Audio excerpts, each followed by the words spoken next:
చాలా రోజుల తర్వాత ఈరోజు ఇంట్లో చికెన్ పకోడీ చేశాననమాట. టేస్ట్ అయితే చాలా బాగా వచ్చింది. మీకు కూడా రెసిపీ చూపిస్తాను చూసేయండి. ఫస్ట్ అయితే నేనిక్కడ ఒక హాఫ్ కేజీ వరకు బోన్‌లెస్ చికెన్ తీసుకున్నాను.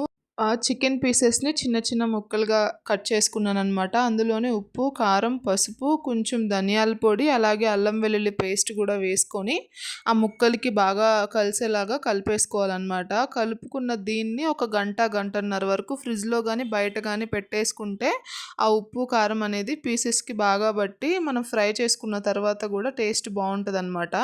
ఒక గంటన్నర తర్వాత అందులో ఒక హాఫ్ కప్ వరకు బియ్యపు పిండి, ఒక కప్పు వరకు శనగపిండి వేసుకొని, ఆ కొంచెం కొంచెం నీళ్ళు యాడ్ చేసుకుంటూ వీడియోలో చూపిస్తున్నట్టు కలుపుకుంటే సరిపోతుంది. అందులోనే కొంచెం కరివేపాకు, నేనైతే రెడ్ ఫుడ్ కలర్ గూడా వేసుకున్నాను. అది అవసరం లేదనమాట, స్కిప్ చేసేయొచ్చు. ఇంకా కలిపేసుకున్న తర్వాత డీప్ ఫ్రైకి ఆయిల్ పెట్టేసుకొని లో టు మీడియం ఫ్లేమ్‌లో డీప్ ఫ్రై అయితే చేసేసుకోవటమేనండి. టేస్ట్ అయితే చాలా బావుంటది.